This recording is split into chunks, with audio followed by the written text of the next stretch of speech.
ያለ ሱና ያለ እርሳቸው ሐያት የሚደረግ ጉዞ በሙሉ ወዳጆቼ ጥመት እንጂ ስም የለው።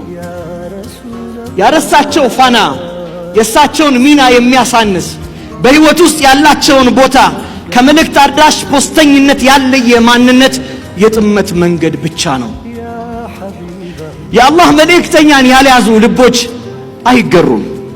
በሰዎች መካከል እውነት ያዘሉ የሥነ ምግባር ሰዎች መስለው ይታዩ ይሆናል፣ ነገር ግን አይደሉም። በሰዎች መካከል ዕውቀትን ያዘሉ የጥበብ መልእክተኞች መስለው ይታዩ ይሆናል፣ ነገር ግን አይደሉም። በሁሉም የህይወት ሜዳና ሚዛን ፈትኗቸው የፈተናቸው ጊዜ ከህይወታቸው የጎደለ ሳይሆን ከህይወታቸው የታጡ ትክክለኛ ታላቅ ሚዛናዊ ያልሆኑ ማንነቶችን ታገኛላችሁ።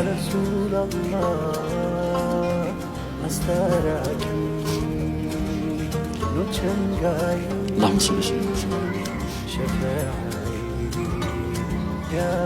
اللهم صل وسلم ሱና ምንድነው? ሱና ማለት ይህ ነሙዘጁል ዓመሊ ነው፣ ተግባራዊ ምሳሌ ነው። ኢማን ወደ ህይወት እንዴት እንደሚቀየር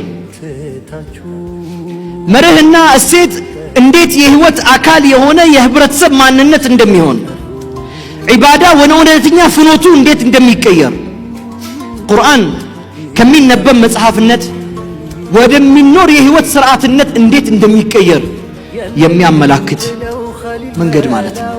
ወሱነቱ ወጠሪቅ ሱና መንገድ ነው ወዳጆቼ።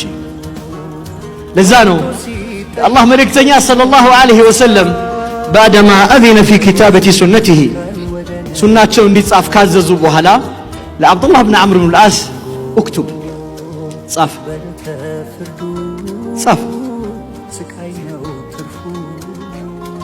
ነፍሴ በእጁ በሆነችው ጌታ አመላለሁ ማ የኽሩጁ ሚንሁ ኢላ ሐቅ ከሚናገረው ሰውዬ ምላስ እውነት እንጂ አይወጣም ማለት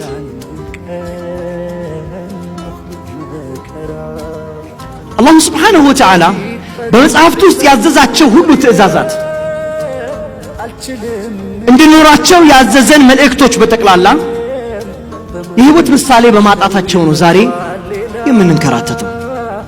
الله إن الله يأمر بالعدل والإحسان إلى إن الله يأمر بالعدل والإحسان الله بفتح بتككلنيانات بملكام سرينات الله كو عزوال مصحفته لا يلا رب من مالتنا عدل مستي سرقت كزيت قرطاتالش ياس ልጅ የሰረቀች ጊዜ ተቆርጣታለሽ ሼክ በድር